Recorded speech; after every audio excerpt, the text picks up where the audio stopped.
how does coaching differ from therapy? Do you want me to go first, Jenny? Or Yes, please.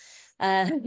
So yeah, coaching is my area, and the difference between, well, I'll tell you what coaching is, and then Jenny can maybe explain what therapy is. So coaching is really just focusing on the present moment and allowing the person that you're working with to look at what the problem is and how you're going to get through it, where you want to be moving forward. So it's always about the present and the future, or even just the present. It doesn't have to be the future, but it's never about the past. So I will focus on what's going on in the present, what symptoms they're having, what sensations they might be having in the body, what problems it's causing, what barriers the person has. And then we'll look at how we want to move forwards with that.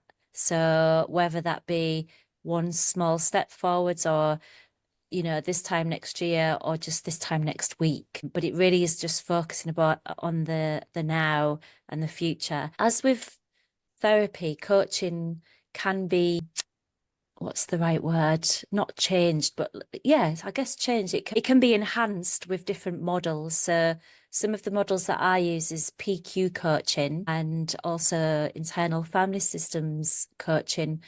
And they both rely quite heavily on sensations in the body and how a person's feeling and which part of the pet, so if I've got anxiety, if we're talking about teenagers and a teenager has an anxiety about the way they look, and so and they came to coaching, then one of the things we might work on is where they feel the anxiety in the body and how we can coach them and coach that part of them to think about coping strategies, to think of how they feel about this part of them and how to work with it. So that's probably the simplest way that I can put it. And I'll pass to Jenny because I know that therapy is completely different, but there are some crossovers.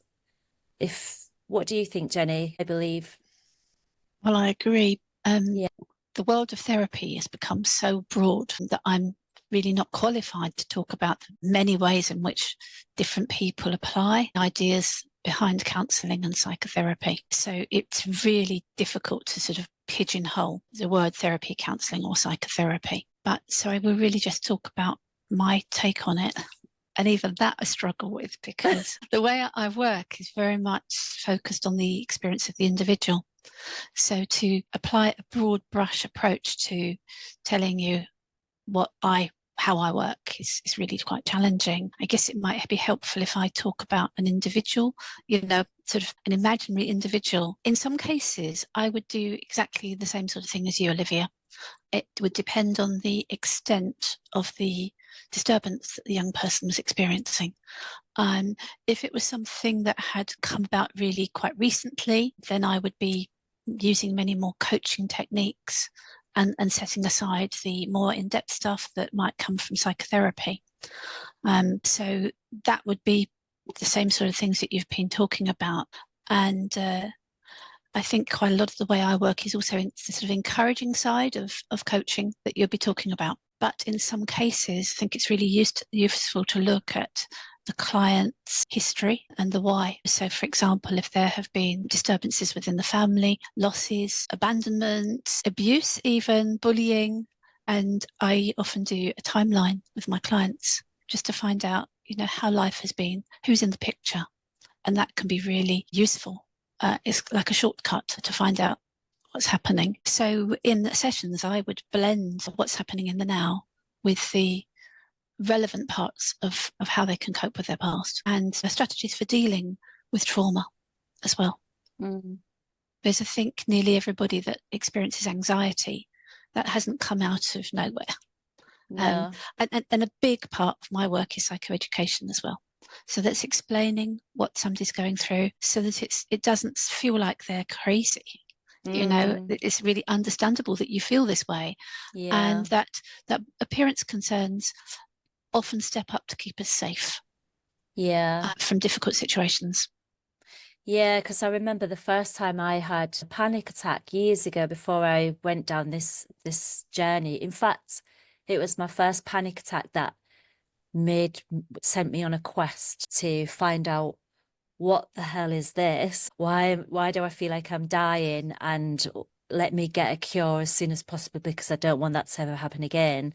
And so when it happens to a teenager, it can be really scary, can't it? But luckily, I went on this huge quest to try and find out what was happening to my body. And I think that's the start of the psychoeducational side of thing. But unfortunately, there's a lot of things out there that say they can heal you from anxiety and they don't. And I learned that, like you're in a quite a vulnerable position when you're having panic attacks because you just want some strategy, don't you? You want a coping strategy. You want a quick fix to be able to not ever let that happen again. And it's not that simple, is it? Certainly not. No.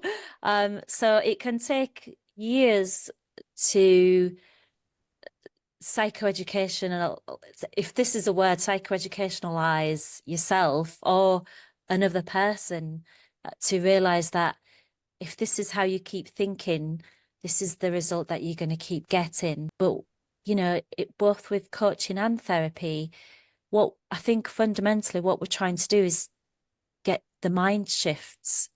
We're trying to get the mind to think and feel differently in a person for the better. And I think that's a common goal for therapy and coaching, isn't it? It's just that we're both coming from a different angle to each other. I think coaching is it's a safer prospect if you, for example, teenagers that I support, often they come and they just want some coping strategies like there and then. And coaching can offer that. And I know therapy can as well. But with coaching, it's right, okay. In the first session, if coping strategy is what someone wants, then that's what they'll get. But am I right in thinking with therapy, it's a little bit harder to do that, isn't it, with therapy? No, I would do that. I would do that. Okay. Well, you are an amazing No, not therapist then. really. I know. I think you apply what's necessary. So you wouldn't have a young person come to a session for counselling and they say, "Look, I'm really struggling with this anxiety," and I wouldn't be saying, "Okay, so what we need to do is to look in your past and let's do your timeline." So that the immediate thing is you're struggling, you're really suffering here. Let's look at some strategies to help you. Yeah, I guess I just go from my own experience because Yeah. I've had therapy once a long time ago, and for the first, and I was feeling I was in a really bad place at the time. And for the first 7 sessions, it was all about doing the timeline and, finding Wow. out. Yeah. And the therapist was lovely. The therapist, I didn't have a problem with the therapist, and I got a real lot from it. But if I could have got to speak just about how to cope in that moment first, and I did actually ask if I could have that, and the therapist said, well, actually, we need to do this first so that I can get a really good understanding of what's going on. Yeah, I know it's Jane's taking it all in the background. I am, and I'm thinking, oh my goodness me, for parents who are in a vulnerable position too, if they've got a child who's struggling from anxiety, how on earth do they navigate this minefield of all of these different therapies, coaching, everything that's on offer? Where on earth do you start? It's just really scary, actually, isn't it? I would start sorry, I just want to say one sentence, and I would start where the child wants to start. So it's talking to child, but what if they don't want to engage with you or talk to you about, because that teenagers can, it's a bit of a stereotype, I suppose, but not really want to talk to their parents about these kinds of things. I suppose maybe there could be somebody else in the family or a friend that they might open up to, or a teacher at school, but it's from your perspective, it's about finding out what's going on and what help they want. Yeah, They might not know they need it. They might not know that they're. Yeah. I did my usual, write some notes down. Obviously, if you have concerns about your child's well-being, of course, you need to feel around with them in what's going on. If you can, they may, if they have the first sense of body dysmorphia, feel so challenged about talking about what they're experiencing that they're not going to be able to talk about it. They may not even understand what they're experiencing. So if you have concerns, I really want to flag up, do something quickly, because with body dysmorphia, it's a very tenacious disorder and it takes hold, and we need to get it treated quickly. We need to get some intervention quickly. A quick intervention can be, exactly as Olivia says, a coach being able to give a bit of psychoeducation and a bit of guidance, some strategies to help with anxiety, and then we don't tip over into something that becomes entrenched and severe and enduring. The other resources we've got are speaking to your GP. I have a concern about my child. You don't have to take your child with you. You just go and talk to your GP, who will likely make a referral to CAMS if we're in the UK. There is generally quite a long wait to see CAMS therapists though. So at the same time, I think it's worth having conversation with your child's school and flagging up that there may be a concern in the early stages, very carefully and confidentially. And then it's a decision between, do you wait for the CAMS system, and in that system you may be wanting to ensure that, it would ideal world, you'd want to ensure that this CAMS worker is really skilled at working with body image issues. There's a bit of a limitation there. The other alternative is you go down the private route, where you're going to be looking at, finding a therapist and paying them individually.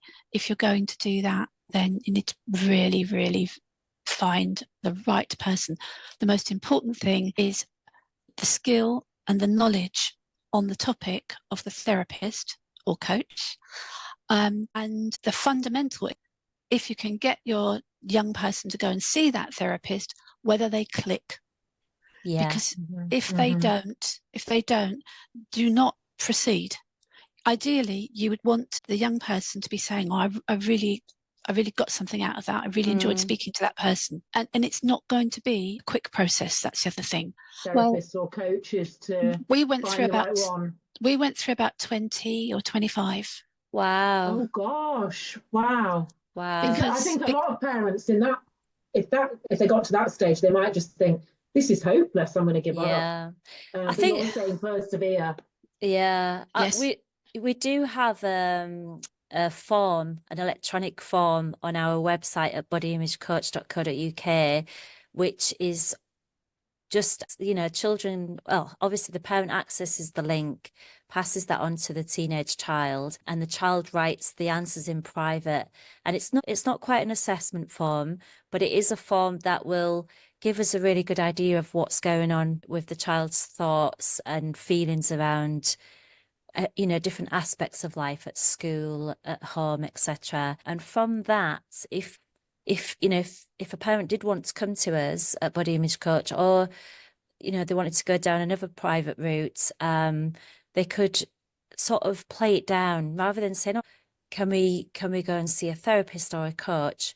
Just say, "Oh, we've got a mentor that has offered to speak to you about how you're feeling, because they've also had experience of it themselves as well." So it's nothing big. It's just a chat. And I think when you play it up, like, "Oh, we need to take you to therapy," or it becomes a bigger thing for the child. So I agree. just turn it into a chat. We're just human beings as therapists and coaches, aren't we? We're just human beings that have probably gone through it ourselves. We completely get it. It's very relaxed environment, nothing to be afraid of. And hopefully by the time the child has had the first session, they'll think and feel differently about wanting some support